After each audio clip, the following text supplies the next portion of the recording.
The final logical reasoning question I'll be going over are comparative reasoning questions or parallel reasoning questions. In other words, they make a statement or a couple paragraphs of evidence and a conclusion, and they want you to compare it to another similar one that's below it and see which which one of those answers' reasoning most closely conforms to one at the beginning.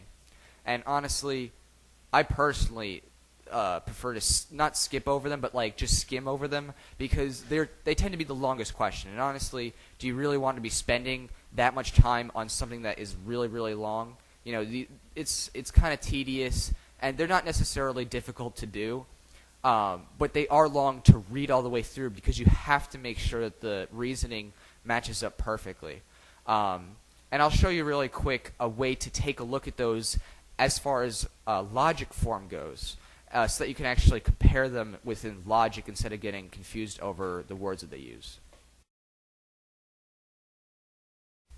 And then similar to the parallel reasoning questions, you're going to have ones that are like conditional or quantity type statements, statements that resemble mini logic games essentially. They're going to have descriptive qualities that say if a sheep, for example, is black, then a goat is white. You know what I mean? They're going to have different things like that that are similar to logical games, and you'll be able to diagram those. And those tend to be a little bit easier than doing the parallel reasoning just because you're only doing it once. You're not having to do it again and again and again, possibly just to eliminate answers.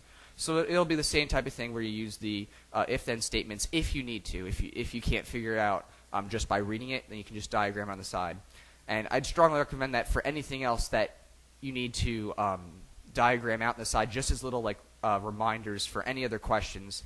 Maybe if it says numbers or principle, there's 20% chairs in a room and 15% tables. If that's something that you just want to put on the side really quick, just to help you remember, because it's going to make a conclusion based off that, I recommend you do that.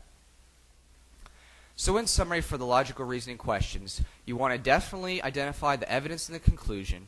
You want to take your time reading through every single answer choice because you never know, there might be a better answer. Cross off ones that don't really make any sense or deviating off the path or anything like that. And look to see if you can make any inferences when it is necessary from the information in the passage. Try to predict the answer, and if necessary, read the question first if you're starting to get confused.